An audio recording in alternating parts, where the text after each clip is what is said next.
Good evening छात्रों। तो चलो शुरू करते हैं हम लोग। टॉपिक है हमारा 8.2 जिसका नाम है रासायनिक बंधन। ठीक है, अब रासायनिक बंधन होता क्या है। तो मान लो मेरे पास एक लड्डू का बॉक्स है, उसमें छोटा छोटा लड्डू भरा हुआ है। तो वो लड्डू का बॉक्स हम लोग केमिस्ट्री की लैंग्वेज में हम लोग उसको बोलेंगे पदार्थ। क्यों है पदार्थ? क्योंकि उस लड्डू का बॉक्स में अपना भार है, कुछ जगह को घेर रहा, तो वो हो गया पदार्थ। अब उस लड्डू का बॉक्स में जो लड्डू है एक एक, उसको अभी के लिए पदार्थ का मान लो वो कण है। ध्यान से समझो, जैसे ये मार्कर है, ये भी छोटा छोटा कण से मिलकर बना हुआ है, उसको कण बोल रहे हैं। अगर एक कण को तोड़ के निकाल देंगे, जैसे पूरा बॉक्स में, तो हम बोलेंगे वो लड्डू का बॉक्स है। जब ए को निकाल लेंगे तो उसको बोलेंगे लड्डू है, तो उसको फिर लड्डू का बॉक्स नहीं बोलेंगे। वैसे ही अगर ये पदार्थ के अंदर में है तो उसको कण बोलेंगे, और एक को बाहर निकाल देंगे तो वो कहलाता है अणु। अब लड्डू में छोटा छोटा बुनिया होता है ना, तो सेम एज इट इज इसके अंदर में भी छोटा छोटा कुछ होता है, उसको हम लोग बोलते हैं परमाणु। यानी अणु बड़ा होता है, परमाणु उसके अंदर में होता है छोटा छोटा। अब परमाणु चेक करो, उसमें क्या बोलते हैं, जो बूंदिया होता है वो जुड़ा होता है कैसे? चाशनी से चिपका होता है, पता है कि नहीं? चीनी का चाशनी से चिपका होता है। सेम एज इट इज ये सब परमाणु भी इसमें किसी न किसी फोर्स से चिपका होता है। उस फोर्स को ही हम लोग बोलते हैं इंटरमोलिकुलर फोर्स ऑफ अट्रैक्शन, अंतरानाभिक बल करके बोलते हैं। आकर्षण बल होता है जो एक दूसरे को चिपका के रखता है। तो चिपका के रखने वाला वो जो बल है, उस बल को ही हम लोग बोलेंगे रासायनिक बंधन। ध्यान से सुनो, किसी अणु में परमाणुओं को एक साथ बांध कर रखने वाला बल को ही क्या बोलेंगे? रासायनिक बंधन। अणु बड़ा होता है, परमाणु छोटा होता है।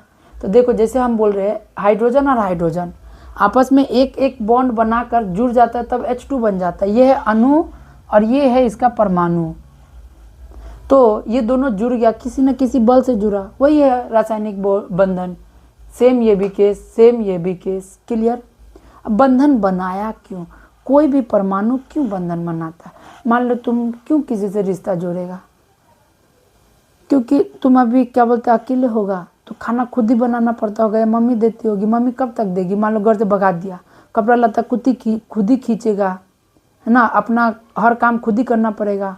तो उस केस में तुम करके आ जाता ब्याह, बंधन बना लेता किसी से, ताकि तुम दोनों स्टेबल हो जाए। उसको भी तुम खिला पिला सके और वो भी तुम्हारा काम को कर सके। ये होता है बंधन, बन के दोनों स्टेबल हो जाता है। तो याद रखो, अस्थायित्व, स्टेबल होना को बोलते हैं अस्थायित्व। ऐसे तो पढ़ाएंगे डिटेल में, अभी बस ऊपर ऊपर बता रहे। अस्थायित्व को प्राप्त करने के लिए कोई भी अणु या परमाणु क्या करता है? बंधन, रासायनिक बंधन का निर्माण करता है, या रासायनिक प्रतिक्रिया में क्या करता है? भाग लेता है। समझने वाली बात क्या है कि देखो, रासायनिक प्रतिक्रिया में भाग वही लेगा जो सिंगल है, मीन्स बंधन वही बनाएगा जो सिंगल है। इफ यू आर सन्यासी बाबा, डजंट रिक्वायर्ड एनी बेबी। अगर तुम सन्यासी है तो तुमको किसी का सहारा का जरूरत नहीं है। दीज आर सन्यासी। ही, हे, ने और कर 0 रन पे आउट हो गया। हीना, नीना और करीना, जेरोक्स रंगीन।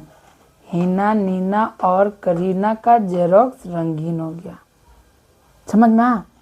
अब इन सब का रासायनिक प्रतिक्रिया में ये कोई भाग नहीं लेता। सेम सन्यासी बाबा। क्यों सर, क्यों?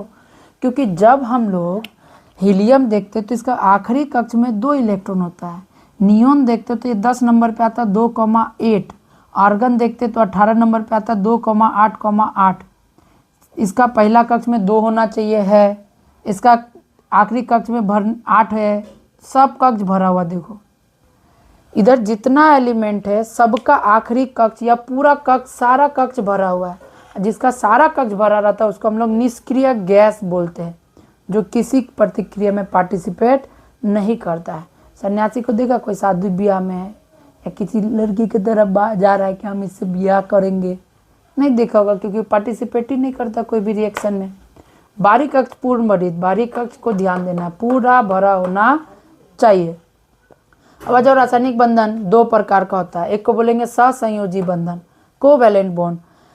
ऐसा रासायनिक बंधन जिसमें इलेक्ट्रॉन का आपसी साझेदारी की प्रक्रिया होती है, उन्हें सहसंयोजी बंधन कहते हैं। लिखे नहीं है, तुम लोग लिख लो। उदाहरण के तौर पे ये सब होगा। इन सब में इलेक्ट्रॉन आपस में साझेदारी करता है। सर साझेदारी मतलब क्या? हम मान लो एप्पल लाए और तुम मैगी लाया, तो हम बोले ठीक है मेरा एक को तुम खा ले, तेरा मैगी का एक को हम खा लेते हैं। ये हो गया आपस में साझेदारी। समझ में आ रहा है कि नहीं? आपस में साझेदारी की प्रक्रिया। तो इसका एक इलेक्ट्रॉन, हाइड्रोजन का एक इलेक्ट्रॉन ऑक्सीजन लेगा, ऑक्सीजन का एक इलेक्ट्रॉन हाइड्रोजन लेगा, हो गया साझेदारी। समझ में आया कि नहीं बात? दूसरा होता है विद्युत संयोजी बंधन। ये दलिद्दर वाला केस है, ये अलग केस है। इसको बोलते हैं वह रासायनिक बंधन जिसमें इलेक्ट्रॉन का आदान प्रदान होता है। नहीं लिखे, इलेक्ट्रॉन का आपस में आदान प्रदान होगा, आदान और प्रदान होगा, लिख लेना। वह रासायनिक बंधन जिनमें इलेक्ट्रॉनों का आपसी आदान प्रदान की प्रक्रिया। सर आदान प्रदान मतलब क्या? मान लो तुम एप्पल लाया 5 गो और तुम्हारा दोस्त टिफिन लाया ही नहीं, तो तुम बोलेगा ले भाई 2 गो एप्पल तू खा ले, क्योंकि मेरे पास एक्स्ट्रा था, हम तो बिग मंगा दे दिए तेरे को, तो तेरा भी पेट भर गया, मेरा भी पेट भर गया 3 गो एप्पल खा के, दोनों ही भूखे नहीं रहेंगे। सेम केस होता है, किसी के पास इलेक्ट्रॉन ज़्यादा होता है तो वो दे देता है, किसी के पास कम रहता है तो इलेक्ट्रॉन ले लेता है। तो एक चीज़ का ख्याल रखना, जो इलेक्ट्रॉन देगा, त्याग करेगा, वो पॉजिटिव हो जाएगा, प्लस महान हो जाएगा। जो इलेक्ट्रॉन का ग्रहण करेगा वो नेगेटिव हो जाएगा। समझ में आया? चेक करो। तो विद्युत संयोजी बंधन किसको बोलेंगे? वह रासायनिक बंधन जिसमें इलेक्ट्रॉन का आपस में आदान प्रदान होता है, उसे हम लोग क्या कहते हैं? विद्युत संयोजी बंधन। एग्जाम्पल ये सब है, याद रखना है। क्यों कहते हैं इधर में हम समझा देंगे, ठीक है। अब गुण सहसंयोजी बंधन का, यह सहसंयोजी यौगिक का गुण। जैसे ये सब हम बोले ना सहसंयोजी यौगिक है। अब जैसे कि हम fluorine, hydrogen, chlorine, HCl, hydrochloric acid, ये सब का गुण क्या है? सबसे पहला गुण है तरल या तो गैस होगा। सहसंयोजी बंधन या तो तरल अवस्था में होता है या गैसीय अवस्था में होता है। दूसरा है अगर तरल है या गैस है तो उसको उबालने में और उसको पिघलाने के लिए ज़्यादा टेम्परेचर का ज़रूरत नहीं होता है। तो क्वथनांक और हिमांक जो होता है उन दोनों, सॉरी क्या जो बोलते हैं रे, मेल्टिंग पॉइंट और बॉइलिंग पॉइंट। मेल्टिंग पॉइंट मतलब गलनांक और बॉइलिंग पॉइंट मतलब क्वथनांक। ये दोनों कम होता है, कम टेम्परेचर पे पिघल जाएगा और कम टेम्परेचर पे हम लोग उबाल सकते हैं। अब जाहिर सी बात है ये सब गैस है या तो तरल है, तो ये अचालक होता है, इलेक्ट्रिसिटी पास नहीं होता इन सब में से। कुछ कुछ में से हो सकता है, वो सब अभी भूल जाओ। अब पानी में यह अघुलनशील होता है, पानी में घुलेंगे तो ये सब घुलेगा नहीं। फिर आते हैं अब इधर में लुईस डॉट स्ट्रक्चर। अब लुईस डॉट स्ट्रक्चर क्या है, कैसे, ध्यान से समझो, शॉर्ट में बताते हैं। अभी बताइए इलेक्ट्रॉन का, अगर कोई लुईस कुछ बात बोला अपना स्ट्रक्चर बताने के लिए। पहला बात बोला अगर कोई इलेक्ट्रॉन का ग्रहण करेगा वो नेगेटिव होगा, इलेक्ट्रॉन का कोई त्याग करेगा वो पॉजिटिव होगा, ठीक है। फिर अब क्यों करेगा, तो इलेक्ट्रॉनिक कन्फिग्रेशन अस्थायित्व को प्राप्त करने के लिए। अस्थायित्व क्या है सर? ये जो योगी बनने के लिए, बाबा बनने के लिए सब रिएक्शन करता है ताकि आखिरी कक्ष भर जाए, अब वो कोई भी रिएक्शन में पार्टिसिपेट उसको करना ना पड़े। सिंपल है, घर में तुमको माँ बाप बोलेगा जा बर्तन मांज, जा बाथरूम साफ कर, जा ई कर ऊ कर, पक जाएगा नहीं। तुम क्या चाहेगा? ये ऐसा घर में चल जाए जहाँ पे काम करने ना मिले, एकदम स्टेबल बैठल रहेंगे मज़ा से। समझ में आ रहा है कि नहीं आ रहा है? तो सेम के सब वही चाहता है, स्टेबल होने के लिए, कोई काम उम करना ना पड़े, रिएक्शन करना ना पड़े। तो स्टेबल कैसे हो सकता है? तो 2 नियम है, एक है द्वैत का नियम और दूसरा अष्टक का नियम। याद रखो 8.1 में भी अष्टक का नियम है, वो अलग है, ये अलग है। कैसे अलग है बताते हैं। जैसे द्वैत का नियम, तो क्या लिखा है? आखिरी कक्ष में 2 इलेक्ट्रॉन, यानी कि परमाणुओं का वह गुण, परमाणुओं का या तत्वों का वह गुण जिसके कारण कोई भी परमाणु या तत्व अपने बाहरी कक्ष में 2 इलेक्ट्रॉन की पूर्ति कर लेता है, उस गुण को हम लोग द्वैत का नियम कहते हैं। अब इसमें तुम एक्स्ट्रा ऐड कर सकता है कि परमाणु ग्रहण करके या त्याग करके अपने आखिरी कक्ष में 2 इलेक्ट्रॉनों की पूर्ति कर लेता है, उसे हम लोग द्वैत का नियम कहते हैं। जैसे hydrogen, helium, lithium, beryllium, boron. Hydrogen, lithium, beryllium, sorry helium तो होगा नहीं, hydrogen, lithium, beryllium, boron. Sir यही 4 क्यों? क्योंकि ये 4, हाइड्रोजन 1 नंबर पे आता है, लिथियम 3 नंबर पे आता है, 4 ये 5 पे। तो अगर कोई 2,1 है, ये लिथियम है, तो ये चाहेगा स्टेबल होने के लिए, तो ये अपना 1 इलेक्ट्रॉन छोड़ देता है, तो इसका बाहरी कक्ष में लास्ट बच जाता है 2 इलेक्ट्रॉन। और ये सब बेसिक क्लास है, अगर नहीं पता होगा तो बोलना, हम समझा देंगे, ठीक है। आगे बढ़ते हैं, हमको लग रहा है कि तुम लोग ये सब जानता है। अष्टक का नियम क्या? परमाणु अथवा तत्व का वह गुण जिसके कारण वे इलेक्ट्रॉन का ग्रहण या त्याग करके अपने आखिरी कक्ष में 8 इलेक्ट्रॉनों की पूर्ति कर लेता है, उस नियम को हम लोग अष्टक का नियम कहते हैं। क्लियर? इन दोनों नियम से ही कोई भी परमाणु स्टेबल होता है। कैसे होता है ध्यान दो।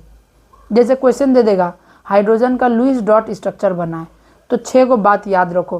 पहला बात हो, जैसे कि पहला तो इसका 3 मार्क्स में आता है, स्टेटमेंट लिखना पड़ेगा और 1 मार्क्स में स्ट्रक्चर दिखाना पड़ेगा। सर स्टेटमेंट कैसे लिखा जाता है, हम उसका 6 ट्रिक बता रहे। पहला ट्रिक, परमाणु संख्या याद होना चाहिए, कक्षों की संख्या ऐड करो, बाहरी कक्ष में इलेक्ट्रॉन या ऐड करो, इलेक्ट्रॉन साझेदारी लिखो और बंद बोल के खत्म करो। देखो कैसे। हाइड्रोजन गैस की परमाणु संख्या 1 होती है, पहला पॉइंट आ गया। हाइड्रोजन में मात्र एक कक्ष होता है। हाइड्रोजन में हम जानते हैं एक ही कक्ष होता है, पाया जाता है, एवं उसके बाहरी कक्ष में एक इलेक्ट्रॉन की संख्या 1 होती है। सॉरी, हाइड्रोजन के बाहरी कक्ष में इलेक्ट्रॉन कितना होगा? 1 ही होगा। अब यहाँ पे 2 हाइड्रोजन है, तो दोनों हाइड्रोजन परमाणु का बाहरी कक्ष में भी एक एक इलेक्ट्रॉन, दोनों हाइड्रोजन, देखो ये भी हाइड्रोजन ये भी हाइड्रोजन, दोनों का बाहरी कक्ष में एक एक इलेक्ट्रॉन। यह हाइड्रोजन इसको 1 इलेक्ट्रॉन देगा, यह हाइड्रोजन इसको, तो वही लिखे देखो, एक एक इलेक्ट्रॉन आपसी साझेदारी, हम बोले ना तू दे तू हम देंगे, आपसी साझेदारी करके एकल बंध का निर्माण करता है। चेक करो, एक हाइड्रोजन ये इसके पास 1 इलेक्ट्रॉन, इसके पास 1 इलेक्ट्रॉन, ये इसको देगा ये इसको देगा, तो ये हाइड्रोजन बोलेगा भाई एक दिन के लिए तो अपना इलेक्ट्रॉन मेरे को दे दे, तो ये हाइड्रोजन ले लिया। तो पहले इसके पास 1 ही इलेक्ट्रॉन था, अब गिनो इस हाइड्रोजन के पास हो गया 2 इलेक्ट्रॉन, तो इसके बाहरी कक्ष में 2 इलेक्ट्रॉन आ गया, यानी द्वैत का नियम आ गया, यानी स्टेबल हो गया। जो जिसके बाहरी कक्ष में इस द्वैत के नियम अनुसार जिसके बाहरी कक्ष में 2 इलेक्ट्रॉन होगा वो हो जाएगा तुम्हारा वो सन्यासी साधु बाबा। ठीक है। फिर ये हाइड्रोजन बोलेगा भाई तू लिया था तू भी तो दे, तो ये भी ले लेगा। चेक करो, इसके भी बाहरी कक्ष में 2 इलेक्ट्रॉन आ गया। तो ये दोनों एक एक इलेक्ट्रॉन का, एक चीज़ का ख्याल रखना, अगर एक एक इलेक्ट्रॉन है तो सिंगल बॉन्ड बनेगा। अगर 2 इलेक्ट्रॉन का आदान प्रदान हो रहा है या साझेदारी हो रहा है, डबल बॉन्ड बनेगा। और अगर 3 इलेक्ट्रॉन का हो रहा है तो ट्रिपल बॉन्ड बनता है, त्रिबंधन। तो यहाँ पे चेक करो, एक ही इलेक्ट्रॉन गया है तो एकल बंध बना है, और ये एकल बंध जुड़ कर दोनों बना दिया, एक हाइड्रोजन अणु का क्या कर दिया? गठन कर दिया। यही चीज़ इसमें भी लिखना। फ्लोरीन 9 नंबर पे आता है, तो पहला सेल में रहेगा 2 इलेक्ट्रॉन, दूसरा सेल में रहेगा 7 इलेक्ट्रॉन। इसी को कैसे लिखना है? फ्लोरीन की परमाणु संख्या 9 होती है एवं फ्लोरीन में ये कक्षों की संख्या 2 पाई जाती है। उसके प्रथम कक्ष में 2 इलेक्ट्रॉन तथा बाहरी कक्ष में 7 इलेक्ट्रॉन पाई जाती है। इतना लिख दिया। अब दोनों फ्लोरीन को अपना बाहरी कक्ष पूरा करने के लिए चेक करो, एक एक इलेक्ट्रॉन जरूरत है। तो दोनों फ्लोरीन का जो देखो, इसका 2, 2, 4, 2, 6 और 1, 7। अब सर हम आगे में कितना इलेक्ट्रॉन देंगे? जिसको पूरा होने के लिए जितना चाहिए, जैसे इसका आखिरी कक्ष में 7 इलेक्ट्रॉन है, तो इसको अपना 8 भरने के लिए 1 ही इलेक्ट्रॉन चाहिए, इसलिए 1 आगे में देंगे, बाकी बस सबको इधर लिखेंगे। तो ये क्या करता है? फ्लोरीन 1 इलेक्ट्रॉन, फिर सेम यहाँ 6 था, ये 1 इलेक्ट्रॉन इससे ले लेता है, तो 2, 2, 4, 2, 6 और यहाँ का 2, 8 हो गया लास्ट में। ये भी एक दिन के लिए मांग लेता है। तो ऐसे फ्लोरीन अणु का गठन हो जाता है। तो सेम बात ही लिखना है कि बाहरी कक्ष में 7 इलेक्ट्रॉन होता है, दोनों को अपना कक्षों को पूरा करने के लिए, पूर्ण भरित करने के लिए एक एक इलेक्ट्रॉन का आवश्यकता होता है। इसलिए फ्लोरीन दोनों फ्लोरीन आपस में एक एक इलेक्ट्रॉन का साझेदारी करके सिंगल बॉन्ड बनाकर F2 अणु का गठन करता है। सेम HCl का केस लिए। अब हाइड्रोजन के लिए अलग लिखना पड़ेगा, Cl के लिए अलग लिखना पड़ेगा कि हाइड्रोजन का बात तो यहाँ पे हम बता दें, इसका बात सबको तुम लिख सकता है। फिर Cl आता है 17 नंबर पे, तो 2, 8, 7 हो जाएगा। तो Cl के बारे में फिर से लिखेगा कि Cl का परमाणु संख्या 17 होता है, उसमें कक्षों का संख्या 3 होता है, आखिरी कक्ष में उसके 7 इलेक्ट्रॉन होते हैं। तो Cl को अपना अष्टक पूरा करने के लिए 1 इलेक्ट्रॉन का आवश्यकता होता है। हाइड्रोजन को भी अपना अष्टक द्वैत पूरा करने के लिए 1 इलेक्ट्रॉन का आवश्यकता है। तो हाइड्रोजन Cl से 1 इलेक्ट्रॉन लेकर 2 इलेक्ट्रॉन पूरा करता है, और Cl हाइड्रोजन से 1 इलेक्ट्रॉन लेकर अपना आखिरी कक्ष में 8 इलेक्ट्रॉन पूरा करता है, तथा इस प्रकार से सिंगल बॉन्ड बनकर HCl अणु का गठन होता है। क्या समझ में आया बात? जल्दी से नोट करो, इसके बाद एक बता के इस चैप्टर को ख़त्म करेंगे। ध्यान दो, तो फिर हम आगे बढ़ते हैं। अब हम बताते हैं कुछ और क्वेश्चंस, जैसे कि कार्बन डाइऑक्साइड का। इसमें अच्छा से समझना कि कार्बन 6 नंबर पे आता है, तो इसका इलेक्ट्रॉनिक कॉन्फ़िगरेशन होगा 2,4, यानी कार्बन के बाहरी कक्ष में 4 इलेक्ट्रॉन और ऑक्सीजन के बाहरी कक्ष में 6 इलेक्ट्रॉन। तो कार्बन को पूरा होने के लिए और 4 चाहिए और इसको पूरा होने के लिए और 2 इलेक्ट्रॉन का आवश्यकता है, 8 होना चाहिए बाहरी कक्ष में। तो चेक करो, ऑक्सीजन को 2 ही चाहिए, इसलिए यहाँ पे 2 इलेक्ट्रॉन रखे हैं। इस ऑक्सीजन को भी तो 2 ही चाहिए, 2 इलेक्ट्रॉन। ऑक्सीजन के बाहरी कक्ष में 6 इलेक्ट्रॉन था, 2 2 4 2 6 दे दिए। इधर में भी सेम, कार्बन का 4 था, 2 और 2 4। तो देखो ये ऑक्सीजन क्या करेगा, इस कार्बन से ये 2 इलेक्ट्रॉन ले लेगा। तो इस अभी पहले जो था अब हो जाएगा, क्या हो जाएगा, 2,8 हो गया। ये फिर ऑक्सीजन बोलेगा भाई हमको भी दे, 2,8 हो गया। अभी हम समझाए उसका पूरा प्रोसेस, वैसे ही करके लिखना है एकदम, ठीक है। फिर ये कार्बन भी क्या करता है, इन दोनों से 2 2 ले लेता है। चेक करो, 4 4, इसका भी 2,8 हो गया, यानी चेक करो बाहरी कक्ष तीनों का भर गया। और इस प्रकार से ऑक्सीजन और कार्बन में डबल बॉन्ड बनकर किसका निर्माण हो गया, कार्बन डाइऑक्साइड का निर्माण हो गया।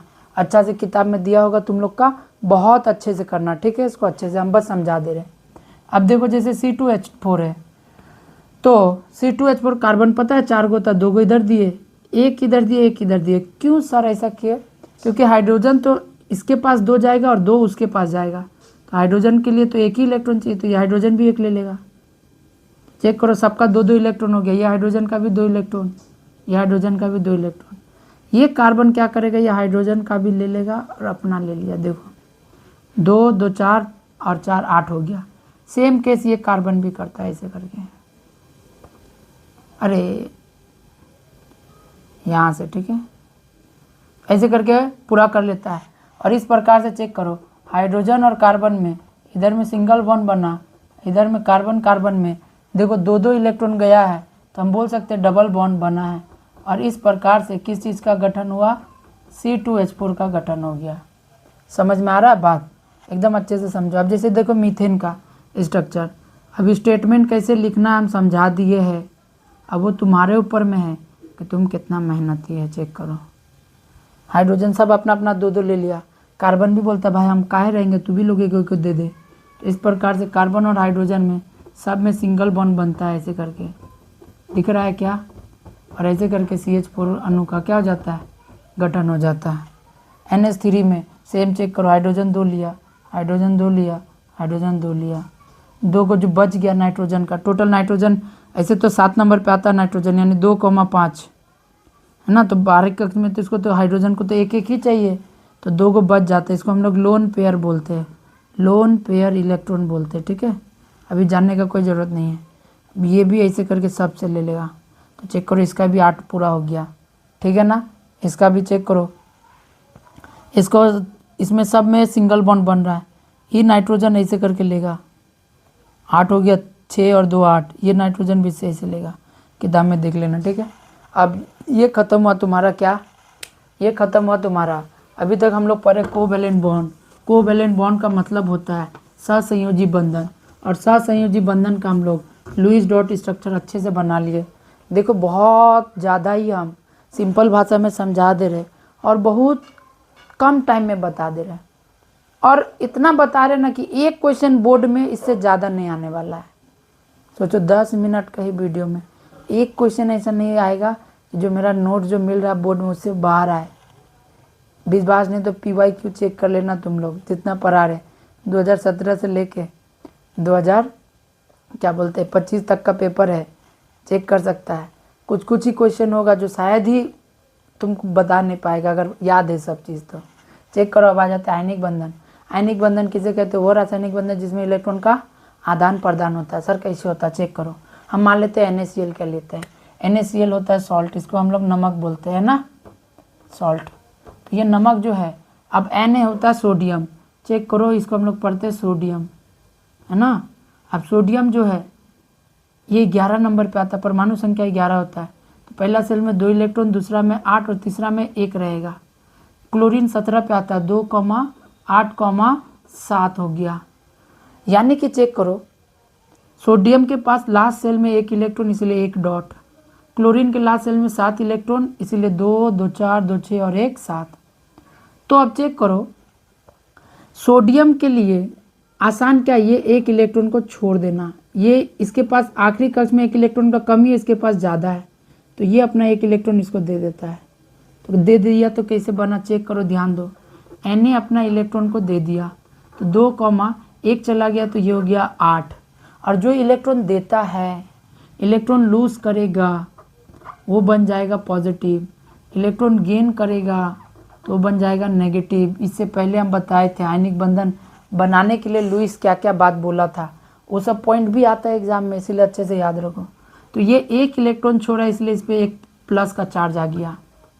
और Cl क्या क्या, एक इलेक्ट्रॉन को लिया है, 2,8,7 था, तो ये एक ले लिया तो हो जाएगा 8, इस पर आ जाएगा नेगेटिव का साइन। जो लेता है वो नेगेटिव हो जाता है, और इस प्रकार से ये प्लस माइनस आपस में चिपक जाएगा और बना देगा NaCl, जो होता है नमक। और इस प्रकार से हम लोग विद्युत संयोजी बंधन का क्या करते हैं, संरचना बनाते हैं। एक और देखो MgCl2, मैग्नीशियम क्लोराइड, ये भी एक प्रकार का नमक ही है। तो चेक करो, मैग्नीशियम 12 नंबर पे आता है, 2,8,2 होता है, तो इसके आखिरी कक्ष में 2 इलेक्ट्रॉन, इसलिए एक इधर दिए, एक इधर दिए। याद रखो जो इसमें ज़्यादा कौन है, कम, ज़्यादा Cl और कम Mg है। जो कम होता है उसको बीच में लिखते हैं, जो ज़्यादा होता है उसको आगे पीछे लिखते हैं ना। तो Mg का आखिरी कक्ष में 2,8,2 है, 2 इलेक्ट्रॉन लिख दिए। Cl का तो अभी जस्ट बताए। तो अब तुम सोचो Mg के पास 2 इलेक्ट्रॉन ज़्यादा है, दिख रहा है, तो एक इलेक्ट्रॉन ये इधर पास करेगा और एक इलेक्ट्रॉन को ये इधर पास करेगा। तो ध्यान दो, Mg 2 इलेक्ट्रॉन को छोड़ा है, इधर एक इलेक्ट्रॉन को छोड़ा, एक उधर छोड़ा, तो इस पे आ जाएगा प्लस का। अच्छा मान लो अभी इधर जो छोड़ा वो प्लस हो गया, इधर से एक छोड़ा तो इधर प्लस, इधर एक छोड़ा तो इधर प्लस। Cl एक ले लिया तो इस पे हो गया माइनस, Cl एक ले लिया तो इस पे हो गया माइनस। चेक करो, एक ले लिया तो 2,8,7 था, तो एक ले लिया तो ये हो गया 8। Mg हो गया 2,8, क्योंकि ये दोनों ही छोड़ दिया है। समझ रहा है ना बात। इस प्रकार से बन जाता है Mg+2 और Cl -2, और इसी को हम लोग लिख देते हैं MgCl2।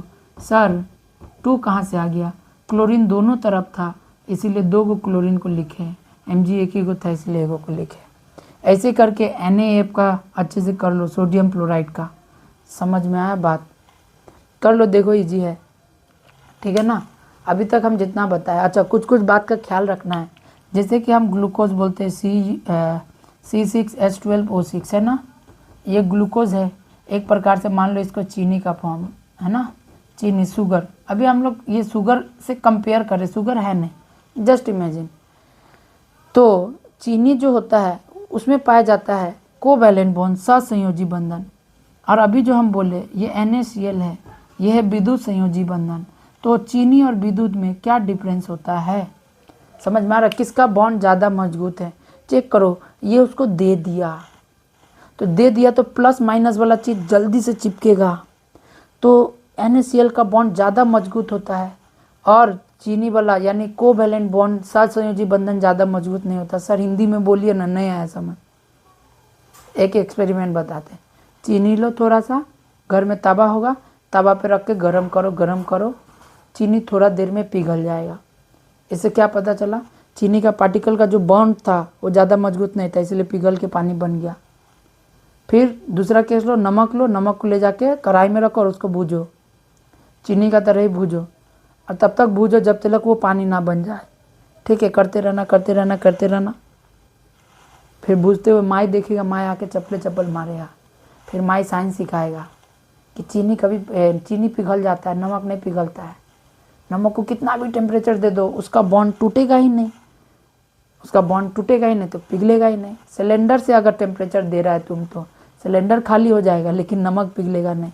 यानी किसका बॉन्ड ज़्यादा मजबूत है, विद्युत संयोजी बंधन ज़्यादा मजबूत होता है किससे, सहसंयोजी बंधन से।